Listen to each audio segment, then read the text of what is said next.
Mase and Camron grew up together, but ended up having one of the craziest beefs in the rap game. From threatening labels with baseball bats, to sparking a beef with a drug kingpin and allegedly leaving bodies in the streets, today we're breaking the whole thing down. Camron and Mase both came up in Harlem and have known each other since they were kids. They went to the same high school and played basketball together, and back in the day, their teams even made it to second place in the NYC high school basketball finals. Hooping wasn't the only thing they were into though, and in the early 90s, Camron and Mase both started rapping. Mase ended up going to college to play basketball and wanted to make it to the NBA, but his grades were lacking and he didn't get into a good school. Mase realized that the hoop dreams probably weren't going to happen, and that's when he started to take rap more seriously and went back to Harlem. Harlem had a ton of rappers popping off in the underground scene back then, and Camron and Mase linked up with Big L, Herb McGruff, and Cam's cousin Bloodshed to make a crew called Children of the Corn. Dame Dash from Rockefeller Records went to the same high school as Cam and Mase, and he started managing Children of the Corn. Children of the Corn was making waves in the city from the jump. Big L already had some buzz on his name from doing features and winning freestyle battles. Then in '93, he dropped the track Devil's Son and had a huge impact on the game. Camron and Mase were dropping their own music outside of the group too, and that's what led to Big L setting Mase up to get robbed. In '96, Mase's sister linked him up with a dude named Cutta Love. Cutta Love was a Notorious B.I.G.'s road manager, and he brought Mase out to Atlanta to have a meeting with Diddy and Jermaine Dupri from Bad Boy Records. Mase rapped for Diddy and Jermaine Dupri, and they gave him a $250K deal with Bad Boy Records. Mase started working with Bad Boy artists like Diddy and Biggie, and within a few months, he was one of the hottest new rappers in the game. Mase popping off like that caused some tension with Children of the Corn though, and Mase said that he started having arguments with Big L because Big L was allegedly taking some of Mase's rhyme schemes. Mase checked Big L over the situation, and that's when Big L tried to get his homie Fat Joe to put hands on Mase. In the same year that Children of the Corn started, Big L also made another collective with Fat Joe and some other dudes called Digging in the Crates Crew. Fat Joe was one of the wildest dudes in the game back then, and the situation with Mase could have gotten serious. But luckily, Fat Joe decided to stay out of it and let Big L and Mase work it out by themselves. That wasn't the only drama that Big L and Mase had though. After Mase started popping off in the rap game, he bought his first Rolex and had it iced out. Then one day he was standing on the block with his homie God Sham God, and a dude came up out of nowhere and upped a gun on them. Mase took his watch off and threw it by a car. Then he took off running with his homie, and the cops ended up arresting the dude who robbed him because they were already in the area. At first it looked like a random stick up, but then Mase found out that Big L set it all up because Mase and him had been beefing over a woman. The dude who took the watch went to jail where Mase had some homies locked up, and when they found out he stole Mase's rollie, they beat him up so bad that the dude admitted Big L was the one who told him to do it. Then in '97, Cam's cousin Bloodshed got killed in a car crash, and that's when Children of the Corn officially split up. Mase dropped his first album that year and blew up like crazy and even got a Grammy nomination. But Cam tried to get back into basketball and went to a college in Texas for a little while. Cam's hoop dreams didn't work out either though, and he ended up coming back to Harlem, and Mase introduced Cam to Biggie and a dude named Lance Rivera. Mase had a deal with Diddy and Bad Boy Records, and a lot of people were surprised that Mase didn't bring Cam straight to Diddy to get a deal. Mase ended up having a crazy beef with Diddy though, and even back then, he knew that Diddy wasn't a good dude. Mase's beef with Diddy hadn't popped off yet, but he took Cam to Biggie instead because he knew that Biggie wouldn't try to play him. Cam got a deal with Sony Music instead and dropped his first album in '98.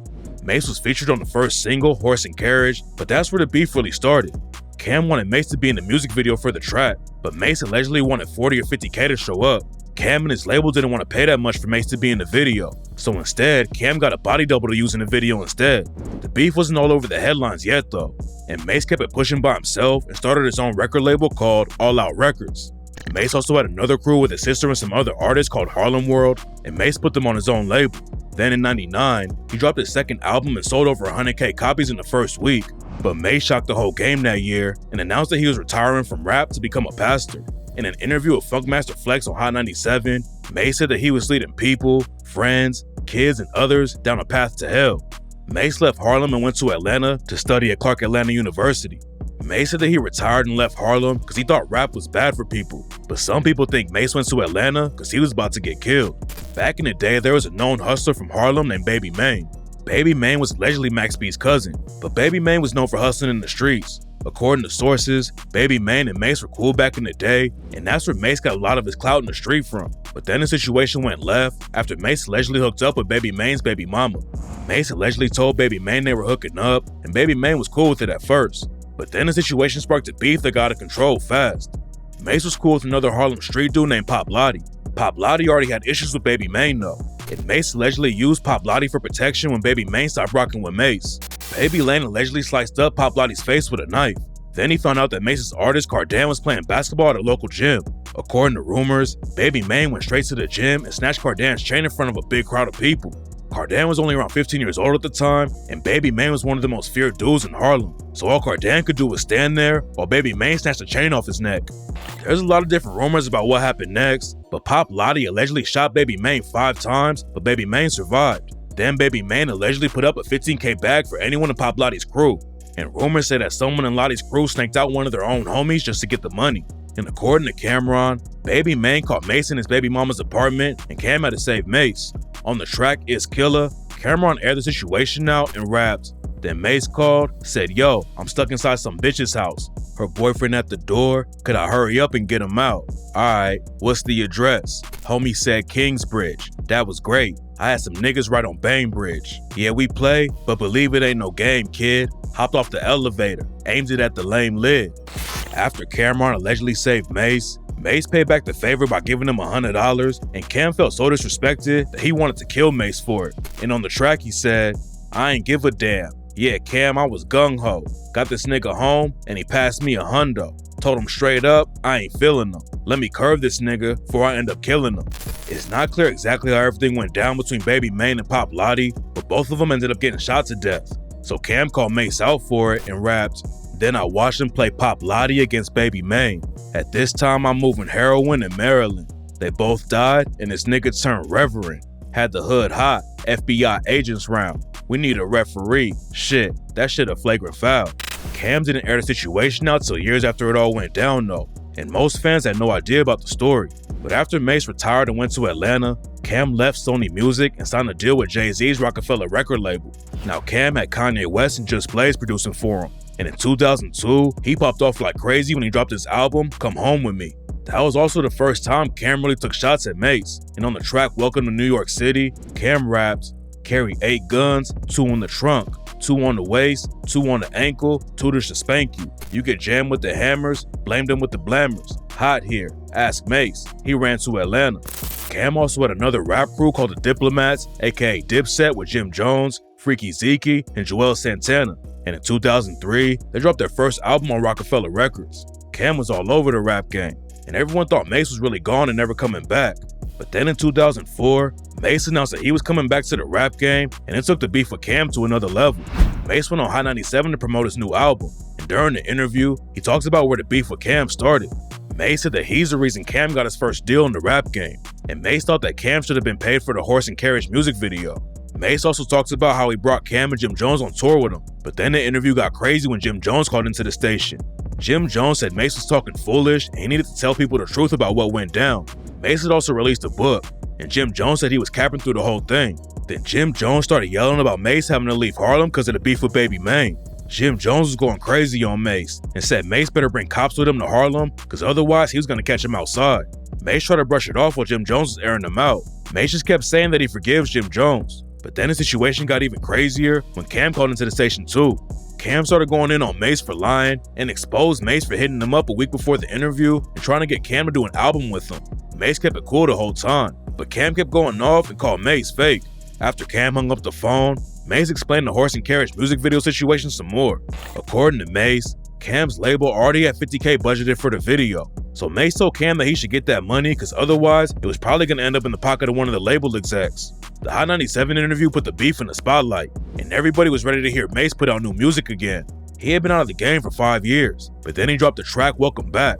Jim Jones dropped an album on the same day though, and everyone thought he was dissing Mase because he called the record On My Way to Church. Then a few months later, Cam dropped his album Purple Haze, where his homie Joel Santana and him took shots at Mase on the track Take Him to Church when they rapped, "Everybody welcoming this, welcoming that. He wasn't welcome in the first place. How we welcome him back?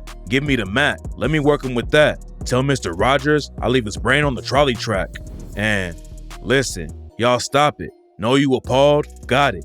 But this my call about a false prophet, all prophet, Harlem hustler. I can't at all knock it. But you hard when you go in the Lord pockets. What you offering? Put it right in offering. They take it all cash, credit, silver, down to porcelain. Look at the Porsche he's in, ain't give a portion.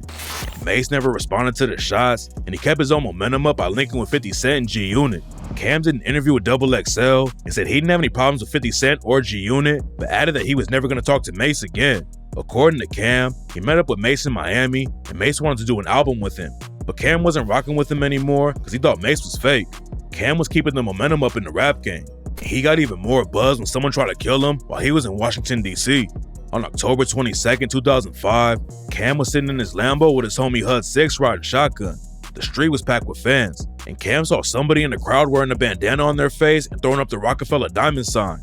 Everything was cool at first, but then the dude with the bandana on his face pulled out a gun and shot Cam 3 times. Cam took off in his Lambo and drove straight to the hospital, and just a few hours later, he got out of the hospital and clowned the shooters on TV, and when he got back to New York, Cam went straight to the studio. He dropped the track Get 'Em Daddy with Dipset right after the shooting went down and rapped, "Part acting, ha ha, who they think they carjacking? You dump in the dump, I slumped and I slumped. They had my cars like an elephant, the trunk in the front. See a dude react, HUD 6 threw me back. A few they clapped, but I ate those. Them shits is Scooby snacks. I ain't see stars, I'm a G, pa. Threw the Lamb in 6, drove to the ER." At first it looked like someone was just trying to jack Cam's whip, but rumors started flying that it was a setup and someone put a bag on his head. Cam told XXL he didn't know what happened, but on the track Get 'Em Daddy, he rapped, "Feel like Pop, I know a setup, them old niggas know, I'm about to take they spot." Cam had also been beefing with Jay-Z cause they had label drama, and on the track You Gotta Love It, Cam claimed Jay sent the shooter and rapped, "First, you stole Rockefeller from Dame. Second, you stole Kanye from Dame. Third, you stole Rockaware from Dame. Fourth, I seen a nigga throw that diamond up before them shots was fired." Cam and Mase's beef cooled off for a few years, and in 2009, Mase actually shouted out Dipset while he was on DJ Shelf's show and dropped a new track called Shut the City Down. It seemed like they might squash the beef, but then in 2010, HUD 6 tragically died in a car crash, and it caused even more issues. HUD 6 was originally in Mase's Harlem World crew, and he was really tight with Cam too.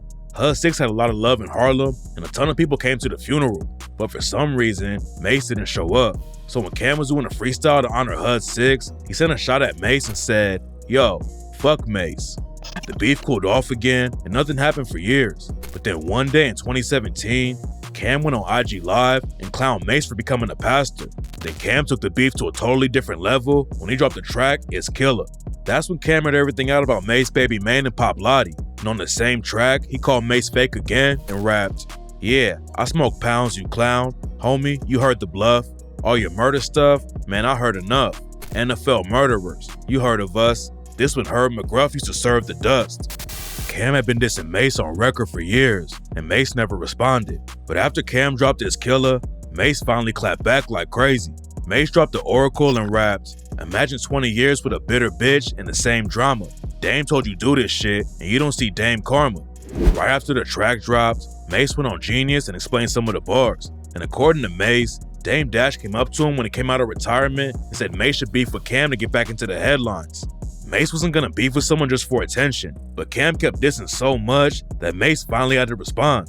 Mase aired Cam out like crazy and rapped, "My hand filthy, heart guilty, niggas like me need church. Tax you know as a nigga that snitched on the rock. DC Crips only know you the nigga they shot. OG niggas don't have no history with you on the block. And ever since you was 10, you was a thirsty nigga. I ain't gonna talk about the time you fucked your sister. In 2002, you lost 50 pounds, ulcers in your liver, and now you trying to sell niggas liquor." Then Mase took a shot at Cam for running off on Jim Jones and rapped, "You always play the sucker part. Where was all that Rico shit when you left Jim in Rucker Park?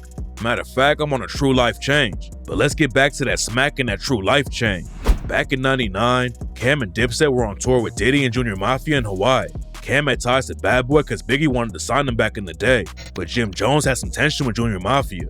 According to rumors, C Gutter from Junior Mafia punched Jim Jones in the back of the head while they were in Hawaii. The situation didn't really pop off then, but that all changed when everyone went back to New York. Jim Jones and his crew allegedly ran into C Gutter at a club, and C Gutter's side allegedly started shooting. There's a lot of different stories about how everything went down, but the next time Jim Jones and C Gutter ran into each other, it sparked a massive fight in Rucker Park. Dipset and Junior Mafia were both at Rucker Park, and Jim Jones allegedly walked up to C Gutter and started throwing hands. C Gutter was allegedly one of the wildest dudes in the city back in the day, and on the track What's Beef, Biggie said, "Gee whiz, motherfuckers still in my biz. Didn't they know my nigga Gutter fucking kidnap kids, fuck them in they ass, throw them over the bridge? That's how it is. My shit is laid out. Fuck that beef shit, that shit is played out."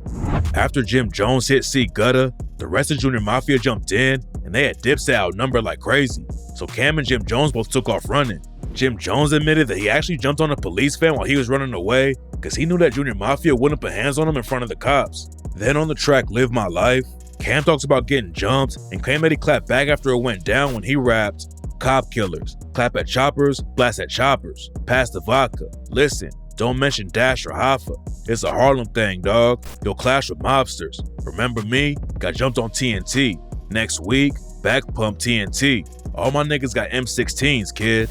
Mase and Cam had more attention after Hud 6 died, and Mase didn't go to the funeral. But on the Oracle, Mase made it sound like Cam was the reason Hud 6 died and rapped, "Don't blame for the past, and I won't blame you for the crash. Sent my nigga Huddy on a dummy mission, and he crashed."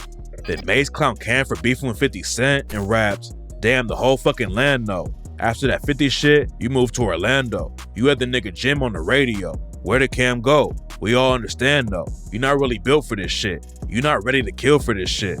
Back in 2007, Jim Jones had signed a deal with Koch Records, and 50 Cent went on Hot 97 and said that the label was a graveyard for rappers who had fallen off. I just let him do that deal. Exactly. So why would you let him do a deal at Koch, a place that you think is the graveyard? It is the graveyard. Cam jumped in to back Jim Jones up, and he called the station and started going back and forth with 50. The situation got heated, and then Cam and 50 hopped in the booth and took shots at each other. Cameron dropped the track Curtis and shouted out Supreme McGriff, who's allegedly the dude who tried to get 50 killed back in the day.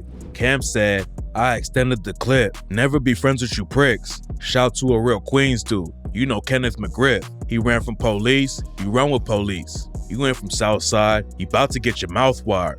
And 50 aired Cam out with the track Funeral Music and rapped, "Well, he knew that could happen fucking with the kid. This is graveyard music right here, you dig? This is not competition. This is murder. Career ended. Mind bended. Southside, you finished. Now look, niggas laughing at Cam down on Lennox. They heard what he did, but they don't know why he did it. I have 80 of them boys with black flags, come through with black mags, and have you niggas zipped up in black bags." 50 and Cam were taking shots at each other for a few years, but in 2017, Cam said he was never really heated about the situation. The beef with Mase was way more personal though, and after Mase dropped the Oracle, Cam clapped back on the track Dinner Time and rapped, "Time to get the facts across. Ooh, somebody pissed the pastor off. I'm all for the jokes, bundle up, get your coat, but I only go for the throat. I'm a chimney, I want the smoke. You done opened up a door, I'm petty, ready for war. I ain't got a sister, only sister I fucked was yours." It looked like the beef was really about to pop off, but then Mase hopped on Instagram and said that Cam could still be his brother if he wanted to be. Cam responded and said that Mase was still his bro, and then clowned him about leaving Harlem again. Fans thought they were squashing it, but then Mase said, "We're not cool. I shook his hand cause I won. That's it. As a man, that's what you do after you win unanimously." After that, the beef got quiet again, but nobody thought it was gonna end. But then in 2022, a video came out where Mase and Camron were on the phone together and finally squashing their issues. Fans were shocked that they were finally moving on, and Cam and Mase even started planning a tour with Jadakiss together. The tour never worked out, but in 2023, there was another huge twist in the story when Cam and Mase started a sports talk show together called It Is What It Is. Cam and Mase both had huge records in the rap game, but their show might be the biggest thing in their careers. Rap fans, sports fans, and everyone else started rocking with the show, and in 2023, they made a massive $30 million deal with Underdog Fantasy. It Is What It Is was a huge win, but it probably would have never happened if Mase didn't go $1 million worth of game first. In 2022, Mase talked to Gilly the Kid and Wallow on their show and aired out his friendship with Cam. Mase said that before he got his record deal with Bad Boy, he was so poor that Cam used to give him shoes. Then after Mase got his deal, he was flexing like crazy, but he was actually still broke and he couldn't give out a bunch of money to his homies because he didn't have it. Mase said that he regretted how everything went down with Cam back in the day, and that's when the beef started to get settled. Cam thanked Gilly and Wallow for helping him squash the beef with Mase, and he said that without $1 million worth of game, Mase and him probably still wouldn't be speaking to each other. And thank you guys also for helping connect me and Mase and putting this shit together for us. Yeah, we had to, man. You know, for making us, because to be honest with you, and we talked about this on $1 million worth of game, that we may not even still be speaking right now, without you guys' platform. So we want to tell you guys thank you so much, love, and man. you see to what it led to. Cam also took all the blame for sparking the beef with Mase back in the day. Cam said that the label was talking to him about Mase wanting $50K for the horse and carriage video, and Cam started feeding into it. Then Mase and Cam got cool again, but when Mase decided to retire and become a pastor, Cam said he didn't understand it at the time, and that's where the bigger issues popped up. What's crazy about the situation is that Mase and Cam were like brothers before all the beef started, and Cam even threatened Dame Dash with a baseball bat to protect Mase. Dame Dash had issues with Mase over a girl and wanted to throw hands with him, but Cam said that Dame was almost as good as a professional boxer, so he stepped in with the bat. Luckily, the situation never popped off though, and Dame Dash showed love to both of them and talks about how happy he is that they finally squashed their beef. But even though Mase and Cam are cool, now they have problems with Jim Jones. When Cam was dissing Mase, Jim always had his back, but after Dipset broke up, they had a falling out. It all started in 2007, when 50 Cent brought out Jim Jones and Joel Santana at a concert in New York while 50 was beefing with Cam. Cam was mad about it at the time, but he eventually forgave them, and it seemed like everything was cool. But after that, their relationship was never the same, and they were never as close as they were back in the day. Cam eventually squashed the beef with 50, and towards the end of 2024, 50 went on Cam and Mase's show to talk about their history. 50 admitted that he tricked Jim Jones into coming on stage with him at the show in 07 to get back at Cam, and they laughed about it. I just took the shot, Murder, to see, because I wasn't sure he was going to go for it. But I was like, we like Jimmy better than you anyway, Cam. Then you got to watch and see how he responds. And then when you see, he like, oh shit, he really like that. Give me this, give me Jimmy. Yeah, tell him we want him. We want you at this show, Jimmy. Jim Jones wasn't feeling it, and not long after, he took shots at them on a podcast with Justin LaBoy. Jim Jones said they had nothing to talk about but him, and took credit for a lot of the success they had in their careers. Jim even took credit for giving Cam the idea to wear the pink outfit in that classic photo. Mase responded by posting the compilation of Jim Jones, admitting that Mase was the one who taught him to rap on Instagram. Cam also went off on Jim on their show and claimed that he begged to be friends with them back in the day and that Jim was never even from Harlem. Cam also said that BMF once tried to press him in Atlanta and Jim just ran away and hid on the beach. While Cam was going off, Mase was just laughing in the background eating popcorn. Jim responded by teasing the new diss track where he rapped, "So what more you want to ask him? Niggas taught me how to rap, but now I'm platinum." So now it looks like the tables have turned and it's Cam and Mase going at Jim instead of Cam and Jim taking shots at Mase. Mase and Cam beefed for over 20 years and took some wild shots at each other. Rap beefs like that almost never get squashed, but Mase and Cam grew up and moved on, and now they're making the biggest bags of their careers together.